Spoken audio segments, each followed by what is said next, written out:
श्री कृष्ण की भक्तों की बात जब भी होती है, उनमें से एक नाम मीराबाई का भी आता है, जो भगवान श्री कृष्ण के अनन्य भक्तों में से एक हैं, जिनका जन्म द्वापर युग में हुआ था और अपनी अधूरी इच्छा पूर्ति करने हेतु मीराबाई ने कलयुग में भी जन्म लिया। मित्रों, द्वापर युग में मीराबाई की ऐसी कौन सी इच्छा अधूरी रह गई थी जो उनको कलयुग में भी जन्म लेना पड़ा? ऐसा क्या हुआ जो मीराबाई कलयुग में भगवान श्री कृष्ण की भक्ति में इतनी रम गईं कि वह जब भी भगवान के भजन गाती उन्हें कुछ भी सुझ न। आप इस चैनल पर नए हैं तो चैनल को सब्सक्राइब और बेल आइकन ऑन कर दीजिएगा ताकि हमारी वीडियो आपको सबसे पहले मिल सके। मित्रों, यह बात उसे समय की है जब द्वापर युग में भगवान श्री कृष्ण किशोर अवस्था में थे और ब्रिज के बहुत से ग्वाले उनके मित्र थे। भगवान श्री कृष्ण उसे समय बाल लीलाएं कर रहे थे। मथुरा के कारागार में जन्म हुआ गुरुदेव जी यमुना पार करके नंद बाबा के यहाँ रख कर गए भगवान श्री कृष्ण को कंस ने मारने के लिए बहुत से राक्षस और पशु पक्षी भेजे, लेकिन भगवान श्री कृष्ण का बाल भी बांका नहीं हुआ। जो इनमें से कुछ असुरों के नाम है खगासुर, अघासुर और बकासुर, पूतना और एक लालची ब्राह्मण भी था।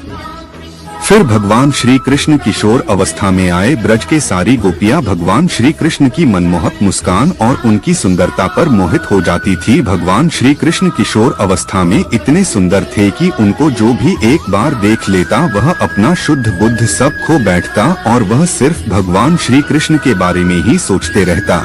भगवान श्री कृष्ण जब भी गैया चराने जाते तो उन्हें मैया यशोदा काला टीका लगाकर ही जाने देती, क्योंकि मित्रों, भगवान श्री कृष्ण मैया यशोदा के लिए केवल उनके लल्ला ही थे।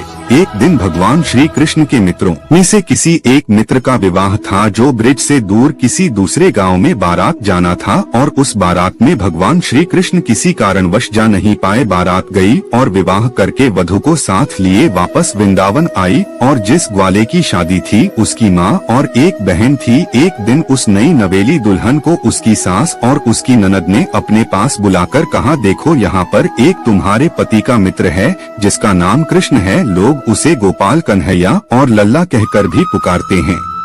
तुम जरा उससे सावधान रहना, जब भी घर में आए तुम उसके सामने मत आना और ना ही उसके चेहरे पर देखना और ना ही अपना चेहरा उसको दिखाना। बहुत ही चतुर और चालाक है। किसी भी घर में बिना कुछ बोले चला जाता है और बातें करने लगता है और जो उससे एक बार मिल ले, उसके चेहरे पर देख ले या फिर अपना चेहरा उसको दिखा दे, वह उसका मन मोह लेता है, क्योंकि वह बहुत बड़ा जादूगर है। पता नहीं वह क्या कर देता है कि लोग एक बार उससे मिलते हैं तो वह पागल हो जाते हैं। तो तुम जरा होशियार रहना, समझ गई?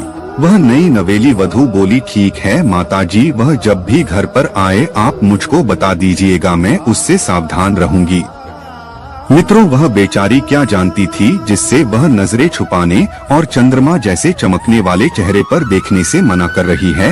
वह कोई जादूगर नहीं, वो तो साक्षात पर ब्रह्म है। एक दिन भगवान श्री कृष्ण काकी काकी कहते उनके घर में चले जाते हैं। अंदर से आवाज आई, आओ कन्हैया आओ, अंदर आओ। भगवान श्री कृष्ण कहते हैं कि काकी, तुम्हारी नई नवेली बहू कहाँ है? जरा उसे तो बुलाओ, हम भी तो देखें कि हमारे मित्र की वधू कैसी है। तो वो औरत बोलती है, हाँ देख लो, और धीरे से इशारा कर देती है अपनी बहू को। यही है, वह जादूगर है और वह बहू समझ जाती है और अपना चेहरा ढक लेती है। भगवान श्री कृष्ण बहुत कोशिश करते हैं कि उसका चेहरा एक बार देख ले, लेकिन वह अपना चेहरा उनको नहीं दिखती है। भगवान जब ही उसे इस तरफ से देखते तो वो अपना मुख किसी दूसरे तरफ घुमा लेती, जब इस तरफ आते तो अपना चेहरा उस तरफ घुमा लेती। तब भगवान श्री कृष्ण बोले, सोच लो, आज अगर तुमने अपना चेहरा नहीं दिखाई तो मैं आजीवन तुम्हें अपना चेहरा नहीं दिखाऊंगा। फिर भी वह अपना चेहरे को ढकी रही और भगवान वहाँ से चले जाते हैं। उस बावली को क्या पता कि जिसे अपना चेहरा छुपा रही थी वह साक्षात नारायण है।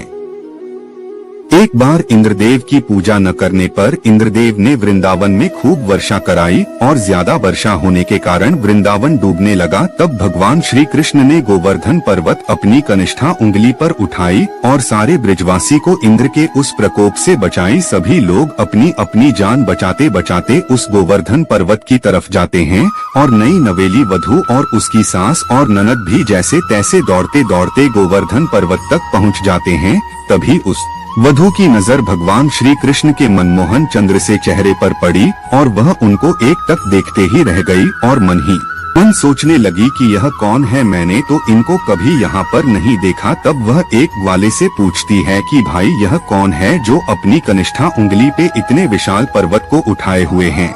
तब वह ग्वाला बोलता है, अरे पगली, तू वृंदावन में रहकर श्री कृष्ण कन्हैया को नहीं पहचानती, तेरा रहना यहाँ व्यर्थ है, क्योंकि ब्रज में ऐसा कोई नहीं जो श्री कृष्ण कन्हैया को न जानता हो और उनसे प्रेम न करता हो। यह सब सुनकर वह गोपी भगवान श्री कृष्ण के चंद्र से चेहरे पर एक टक निहारती रही और मन ही मन सोचती रही, मैं बाबरी कहाँ अपनी सास और ननद की बातों में आकर इतने दिव्य और तेजस्वी कृष्ण कन्हैया के दर्शन से वंचित रही। शून्य। जब भगवान श्री कृष्ण उस गोपी को अपनी तरफ निहारते हुए देखते हैं, तब भगवान श्री कृष्ण अपने चेहरे को दूसरे तरफ घुमा लेते हैं। तब वह गोपी उस तरफ जाती है, तब भगवान श्री कृष्ण अपना चेहरा इस तरफ घुमा लेते हैं। तब वह गोपी अपने दोनों हाथों को जोड़कर भगवान श्री कृष्ण से क्षमा याचना करती है कि है श्री कृष्ण कन्हैया, मुझसे गलती हो गई, मुझे क्षमा करो, मैं अपनी सास और नंद की बातों में आकर फंस गई और मैं मूर्ख आपसे अपना चेहरा छुपा रही थी। फिर भी भगवान श्री कृष्ण अपना चेहरा उसे गोपी को नहीं दिखाते हैं और वह गोपी पूरे 4 से 5 दिन तक वही रोती रही और वहीं पर बेहोश हो गई। तब भगवान श्री कृष्ण को उस पर दया आ गई और वह बोले कि अगले जन्म में मैं तुम्हें अवश्य दर्शन दूंगा, तुम अगले जन्म में फिर से एक कन्या रूप में जन्म लोगी और तुम अपनी भक्ति भाव से मुझे प्राप्त कर लोगी। दोस्तों, यह वही गोपी थी जो मीराबाई के रूप में राजस्थान के एक गाँव में जन्मी थी और भगवान श्री कृष्ण की अनन्य भक्त थी। और श्री तुलसीदास जी के कहने पर मीराबाई ने भगवान श्री राम की भी भक्ति थी। दोस्तों, मीराबाई का एक भजन बहुत ही विख्यात है, पायो मैंने प्रेम रतन धन पायो। फिर इसी तरह भगवान श्री कृष्ण की भक्ति करते करते वृंदावन में ही श्री कृष्ण की मंदिर में इस लोक से उस लोक चली जाती हैं और दोस्तों, सुना जाता है कि मीराबाई भगवान श्री कृष्ण में ही समा गई थी। मित्रों,